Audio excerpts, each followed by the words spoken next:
versículo 8. Presta atenção nisso aqui. Presta atenção nisso aqui. Nós vamos ler esse versículo e vamos falar dessa palavra, o que Deus colocou no meu coração hoje para compartilhar com os irmãos aqui. Está dizendo assim no versículo 8 da palavra: bom e reto é o Senhor, por isso aponta o caminho aos pecadores. Esse é o versículo 8 do Salmo 25. Aqui está claro para todos nós aqui nessa noite, diante dessa palavra, duas virtudes que nos mostram qual é a natureza de Deus, irmãos. Deus, Ele é um só. Como muitas pessoas andam dizendo por aí, quando a gente leva a palavra para anunciar a verdade de Deus para as pessoas, a gente sempre ouve isso. Tem gente que fala: Deus é um só, então não precisa eu fazer nada. O fato de Deus ser um só, se eu não manifestar a minha fé na verdade da palavra de Deus, não vai acontecer nada na minha vida. Por mais que Deus seja um só, eu não acreditar nessa palavra que foi deixada, que não vai alterar nada na minha vida.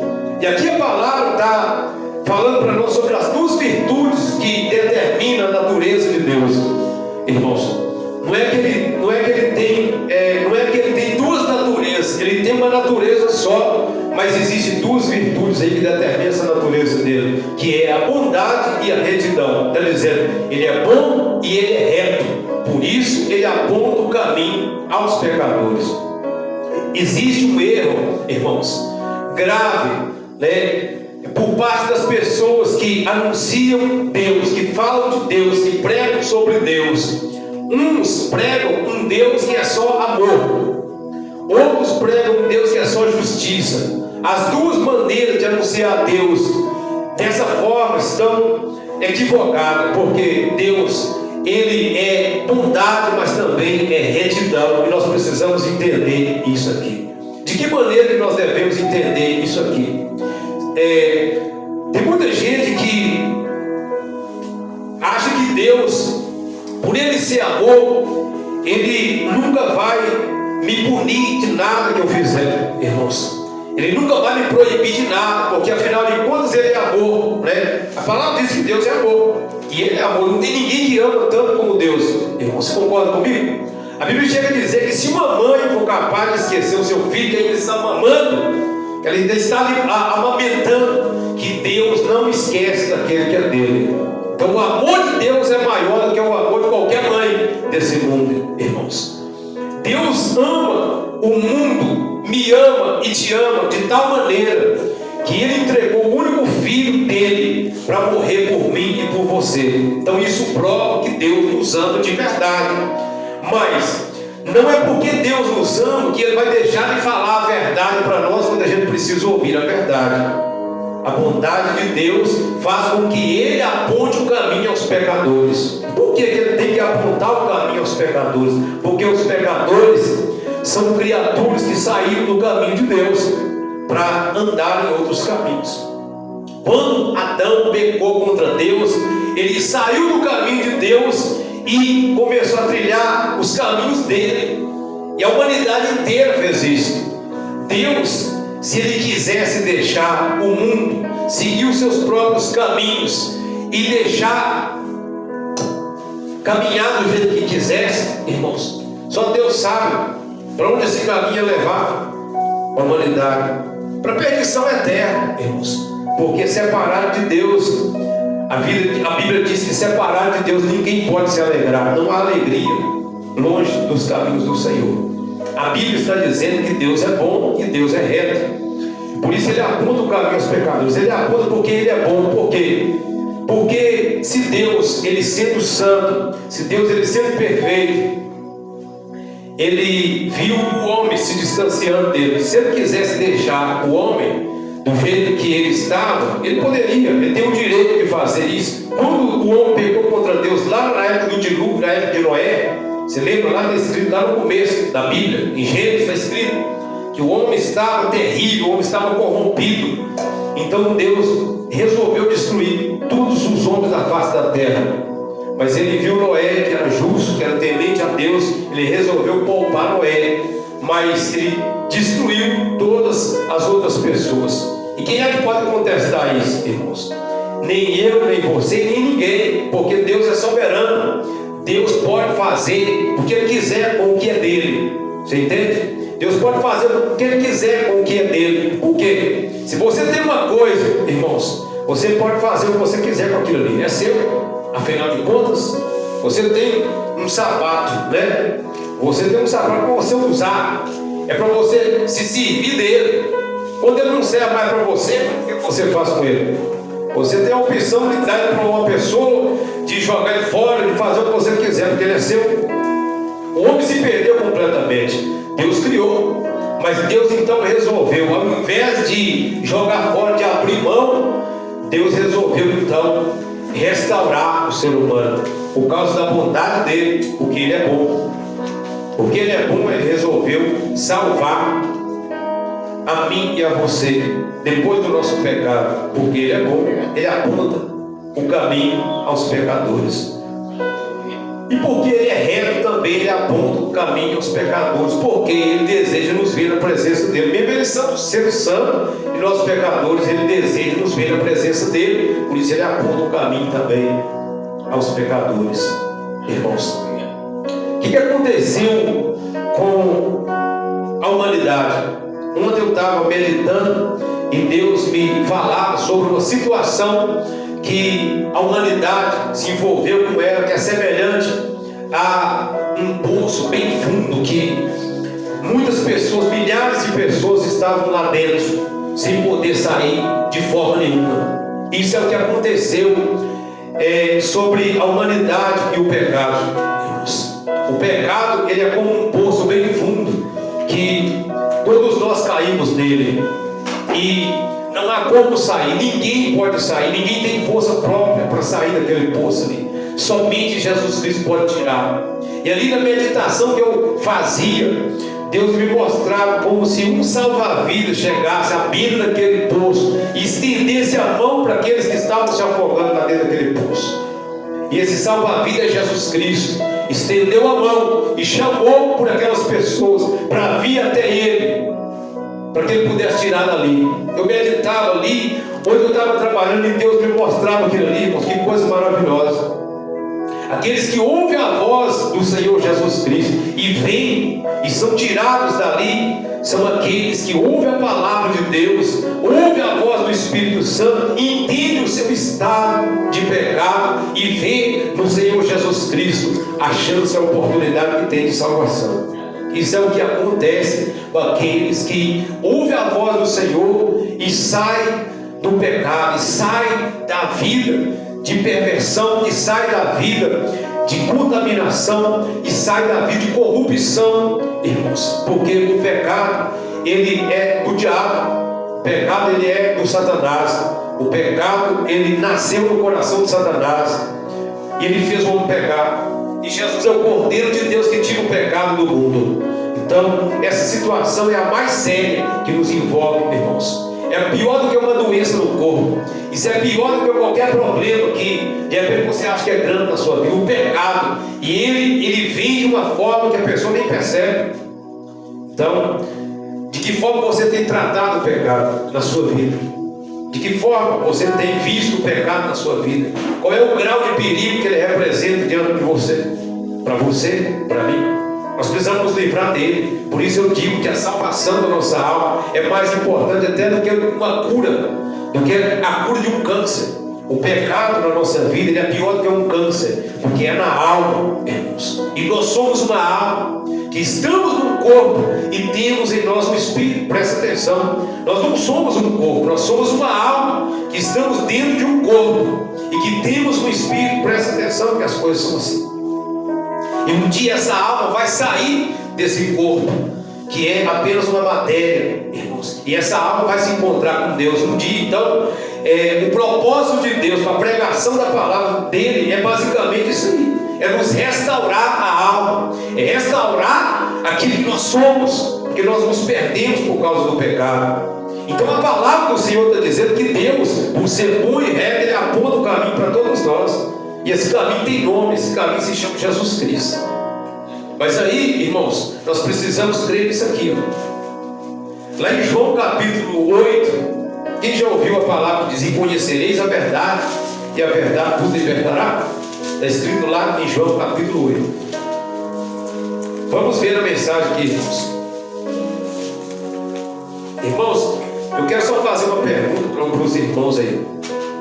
Quem é que acha que a depressão ela tem cura para medicina? Tem. Na verdade, ela nem aparece em exame. Ou aparece? Porque ela é uma doença no espírito. O remédio não cura a depressão. O remédio, ele simplesmente controla, né? Porque é uma coisa da alma, mas não cura. O remédio não cura, o homem não cura. Imagina só, irmãos, se fosse o homem humano que estivesse aqui falando, você acha que teria poder de curar a irmã aqui? Se não fosse Jesus Cristo que estivesse aqui falando, ela teria sido curada. Igual todos nós ouvimos aqui o testemunho dela aqui hoje. Quem é que curou ela?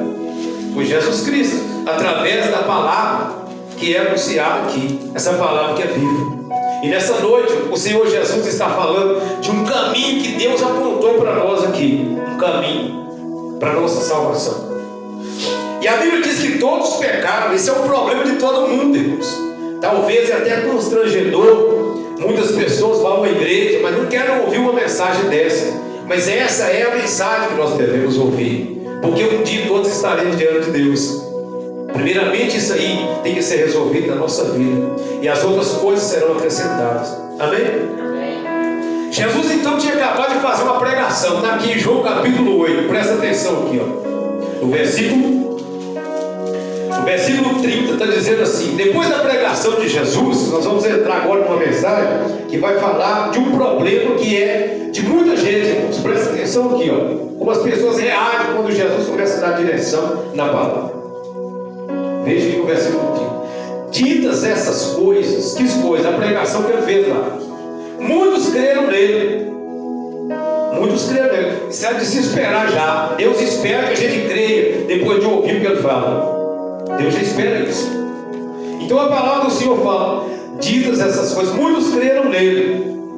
Disse, pois, Jesus aos judeus que haviam crido nele: se vós permanecerdes na minha palavra, sois verdadeiramente meus discípulos, e conhecereis a verdade, e a verdade vos libertará. Então esse versículo que a gente ouve muito aí é um trecho de uma direção que Jesus deu para aqueles que ouviram a palavra dele e creram nele. Então Jesus começou a dar direção para aquelas pessoas, porque acontece dessa forma, irmãos. Tem muita gente que diz que crê em Deus, mas uma fé que é só baseada em palavra, ela não faz muita coisa em nosso favor. Presta muita atenção nisso aqui, porque a Bíblia diz que a fé sem obra é morta. A fé que eu tenho em Deus me leva a tomar algumas atitudes, me leva a proceder de forma diferente. A minha fé em Deus, ela é confirmada através das minhas obras, através das minhas atitudes, irmãos, que vai seguir essa decisão que eu tomei por Jesus Cristo. Então presta atenção que aqueles judeus, eles ouviram e creram. Então aparentemente eles cumpriram o propósito para o qual a palavra de Jesus foi enviada naquele dia. Então Deus enviou a palavra para quê? Para que a gente possa crer. E ele então pregou e eles creram. Só que aí Jesus começou então a dar direção a partir daquele momento ali, porque a obra ela não ficou pronta ali na vida daquele povo. A obra de Deus, ela não está pronta na vida da pessoa só quando a pessoa crê, irmãos. Ele tem que caminhar a partir daquele momento ali. Mas o erro de muita gente é o erro desses judeus aqui, que nós vamos ver aqui ao longo da mensagem. Presta atenção aqui. Jesus falou: se vós permanecer, quer dizer, falou de permanecer na minha palavra, sois verdadeiramente meus discípulos. Ele falou de permanecer. Então quer dizer, eles ouviram, eles creram, agora eles tinham que permanecer na palavra do Senhor Jesus Cristo. É mais difícil permanecer do que ouvir, irmãos. Você ouve a palavra, você crê na palavra, mas agora você tem que permanecer nessa palavra. E aí, durante esse tempo de caminhada, que muitas pessoas desistem, que muitas pessoas abandonam a caminhada. Sabe por quê?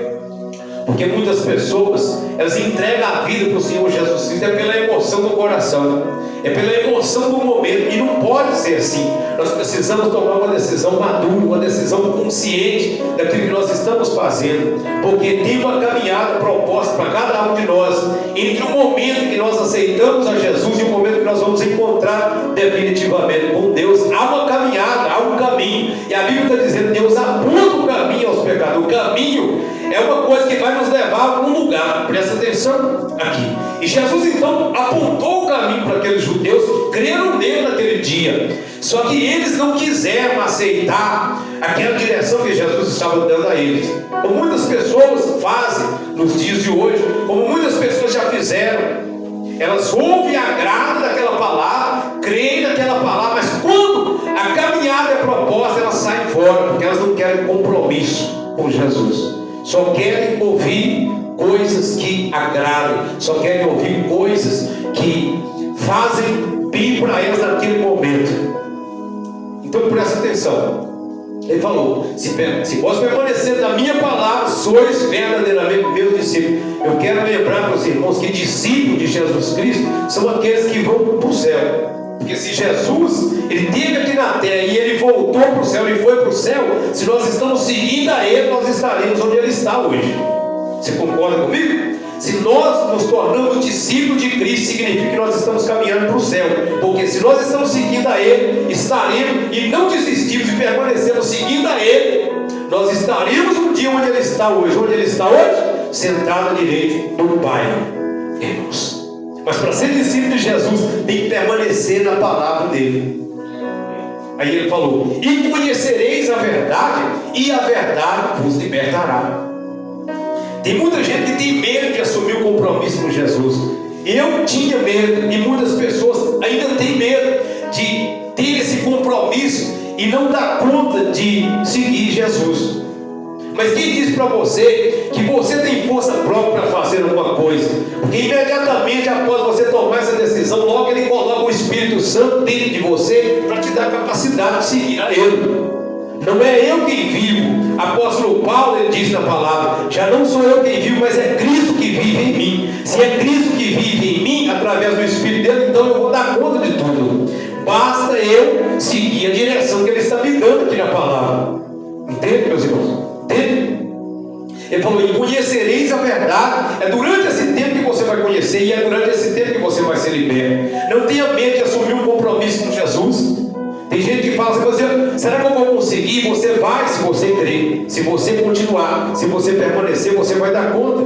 E durante esse tempo você vai conhecer a verdade, e a verdade vai te libertar. Durante o momento que você ouve a palavra, e durante o tempo que você ouve a palavra e presta atenção e entende, é revelado para você a vontade de Deus, e você vai conhecer a verdade, vai conhecendo a verdade, e a verdade vai te libertando de muita coisa. Eu fui liberto de muitas coisas durante o tempo que eu fui seguindo Jesus Cristo e ouvindo a palavra dele, eu fui sendo liberto. Hoje eu faço muitas coisas que eu já fiz no passado, irmãos, mas foi preciso levou um tempo, irmãos. Foi necessário um tempo de caminhada. Teve coisas que eu já abandonei logo de início, mas teve coisas que foi na medida que eu fui caminhando com Jesus. Porque a palavra foi entrando e foi me libertando automaticamente, irmãos.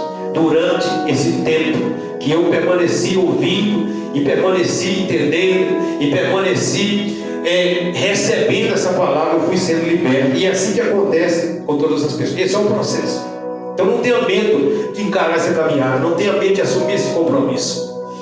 Vem com tudo para Jesus. Vem do jeito que você está para Jesus, porque é Ele que vai te dar força, é Ele que vai te dar capacidade para você chegar no seu porto seguro, para você chegar no seu destino final, em nome de Jesus Cristo. E se Deus fez na sua vida, mas só o começo da obra que Ele tem para fazer, em nome de Jesus Cristo. Amém? E aí, irmãos, a resposta desses judeus foi o seguinte, versículo 34. Esse aqui é um mal de muita gente. Responderam-lhe: somos descendentes de Abraão e jamais fomos escravos de alguém. Como dizes tu, sereis livres? Quer dizer, eles creram, mas quando a direção foi dada, eles não aceitaram a direção do Senhor Jesus. Eles falaram: olha, nós não somos escravos. Mas o senhor está falando de ser liberto aí? Nós não somos escravos de ninguém, nós não somos prisioneiros de ninguém, nós somos livres. Como é que o senhor está falando que nós vamos conhecer a verdade para nos libertar? Libertar de quê? Nós não somos presos, nós não somos escravos de ninguém. Irmãos, eu falava aqui sobre o pecado, que é comparado com um poço bem fundo. Aqueles que caem estão dominados ali por aquelas águas, eles não podem sair de lá. O pecado, ele fez isso com todo mundo. Tanto é que quando uma pessoa está presa num vício, ela não consegue sair dele sem a intervenção de Jesus Cristo. Não consegue. Sem a intervenção de Jesus. Aí Jesus diz para eles o seguinte, no versículo 34. Estamos aqui para aprender o que Jesus ensina. Replicou-lhe Jesus: em verdade vos digo, todo que comete pecado é escravo do pecado. Presta atenção no que ele falou aí. Todo que comete pecado é escravo do pecado. Aí ele diz assim: o escravo não fica para sempre na casa, o filho sim, para sempre. Se pois o filho vos libertar, verdadeiramente sereis livres. Quem é o filho? É Jesus. Ele é o que permaneceu na casa. Agora todos os outros saíram da casa quando pecaram contra Deus. Semelhante ao filho pródigo que saiu de casa, que não permaneceu em casa. A humanidade inteira seguiu Adão. Presta atenção. Adão seguiu a proposta do diabo, e a humanidade inteira seguiu Adão, e todos pecaram. Mas Jesus, ele veio para tirar o pecado do mundo. Presta atenção que está aí a oportunidade. Jesus revela aqui nessa noite, através dessa palavra, que o pecado é um problema de todos. Ele diz assim: o que comete o pecado é escravo do pecado. Então quem é santo, irmãos? Ninguém. Por isso todos nós precisamos dele. Prova disso é que no momento lá onde Jesus estava pregando, eles trouxeram uma mulher que tinha sido flagrada no adultério e jogaram ela lá dentro do Senhor Jesus e falou assim: a lei manda apedrejar, e o Senhor vai dizer o quê? Jesus olhou para ele e falou assim: aquele que não tiver pecado, atire a primeira pedra. Ninguém teve coragem de atirar a primeira pedra. Ele falou: aquele que não tem pecado, que atire a primeira pedra. Diz a palavra que eles saíram um por um, acusados pela própria consciência. Ninguém teve coragem de jogar uma pedra ali. Presta atenção. Então, se hoje essa cena se repetisse, eu posso dizer que ninguém ainda teria coragem de atirar a primeira pedra daquela mulher. Ninguém teria. Por quê? Porque todos pecaram e precisam da intervenção de Jesus. Então aqui nós estamos entendendo que Jesus está diante de uma multidão, ele prega a palavra ali de Deus que Deus mandou, e uma parte crê nas palavras dele. Então Jesus, ele se dirige para aquela parte que creu no que ele falou e começa a dar a direção, como ele vai fazer com aquele que manifesta o interesse nele, por ele, como nós que estamos aqui nessa noite. Um dia nós ouvimos Jesus falar e nós cremos nessa palavra e entregamos nossa vida para ele, e agora ele então volta a atenção para nós, para poder nos dirigir nesse caminho. Só que aqueles homens ali ignoraram, eles não quiseram a direção. Eles começaram a achar que Jesus não sabia o que estava dizendo. Mas Jesus disse para ele: todo aquele que comete pecado é escravo do pecado. Vocês estão presos, vocês precisam ser libertos. E aí vem a parte no versículo 36. Ele diz assim: se pois o Filho vos libertar, verdadeiramente sereis livres. E aí, quando a pessoa não tem humildade, quando a pessoa é orgulhosa, quando a pessoa acha que sabe mais do que Deus, quando a pessoa se estriba no seu próprio entendimento, então ela para por aí mesmo, ela afasta dos caminhos do Senhor, ela acha que não precisa da palavra de Deus mais, ela vai seguir o seu próprio caminho, e só vai descobrir que foi enganado quando não tiver tempo mais de voltar atrás, irmãos. Então, como esse povo aqui, eles começaram a questionar Jesus, e Jesus falava com eles, eles rebatiam as palavras de Jesus, e começaram a falar: não, nós somos filhos de Deus, nós somos descendência de Abraão.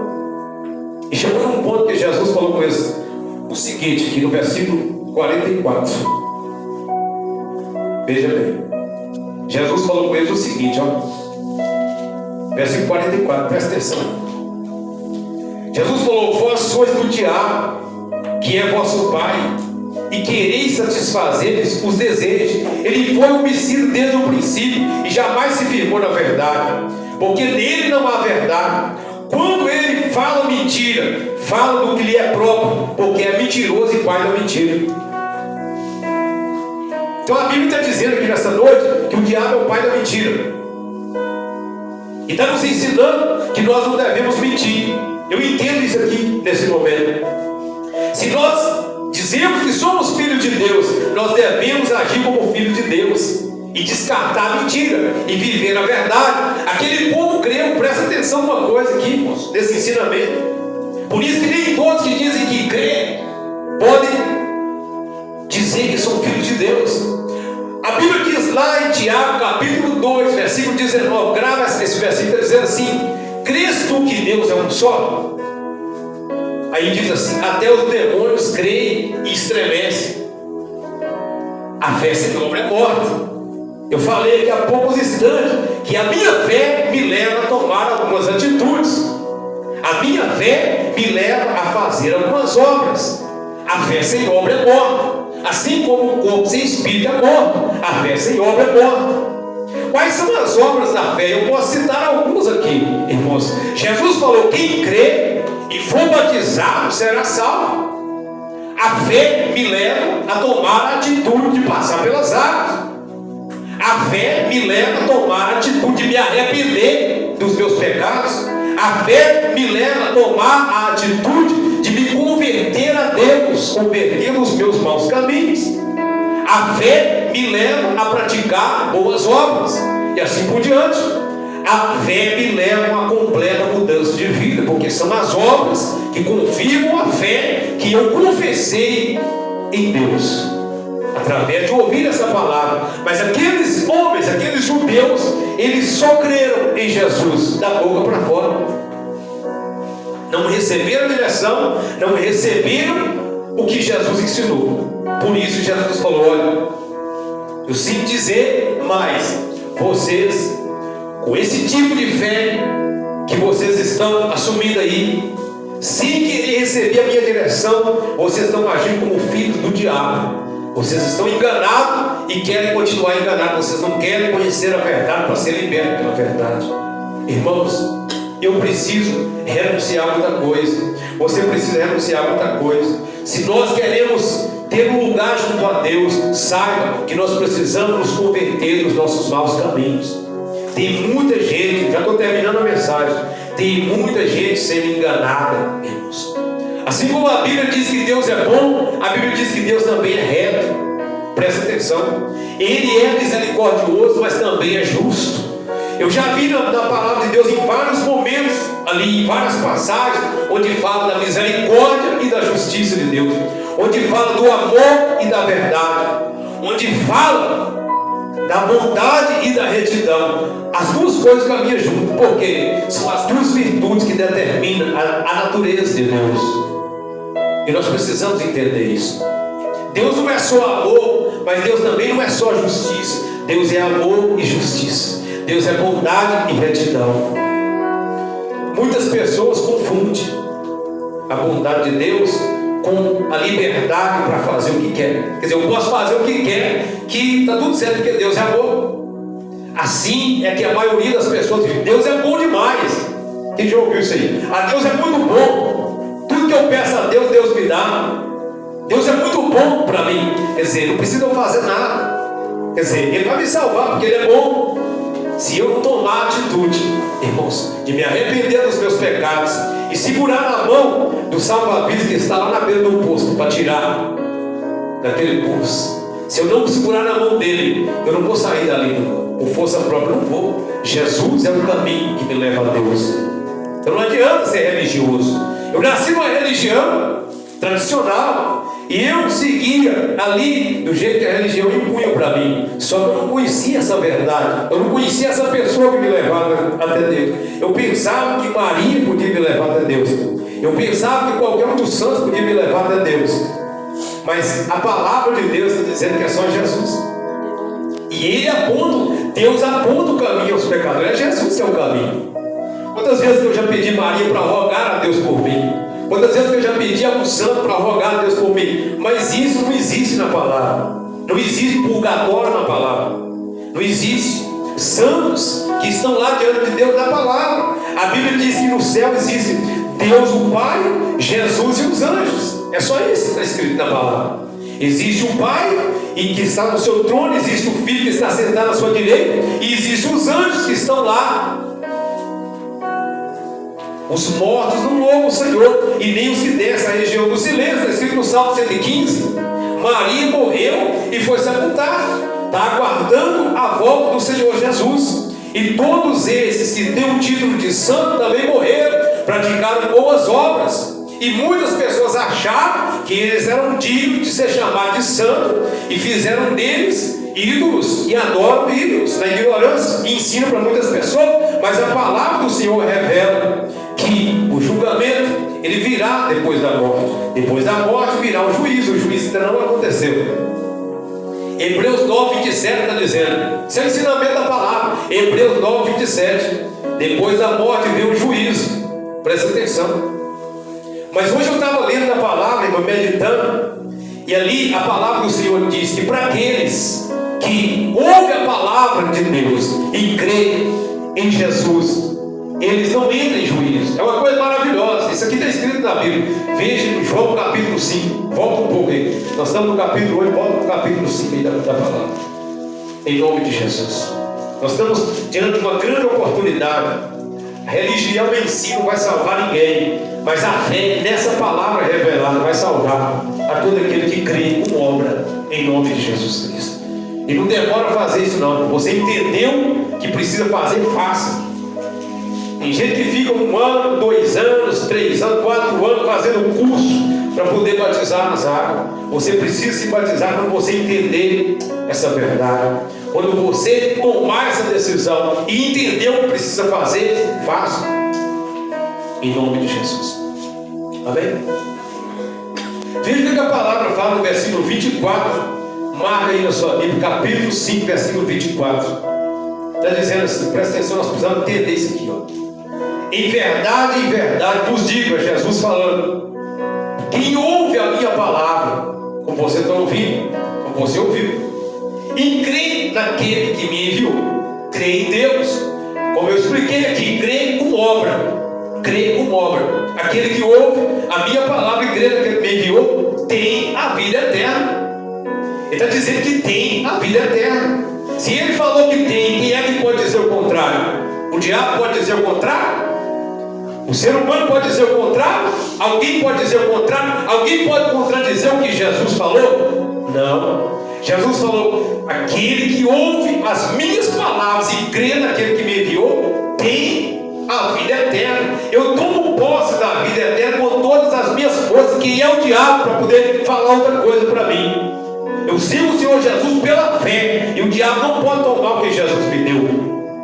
Isso aqui é garantia, é Jesus que está dizendo, aquele que ouve as minhas palavras e crê naquele que me enviou. Mas aí volta a mensagem que nós conversamos aqui. Aqueles judeus ouviram, como está escrito lá, ditas essas coisas, muitos creram nele. Eles ouviram e creram, porém as obras que eles estavam com a oportunidade de fazer, eles não quiseram fazer.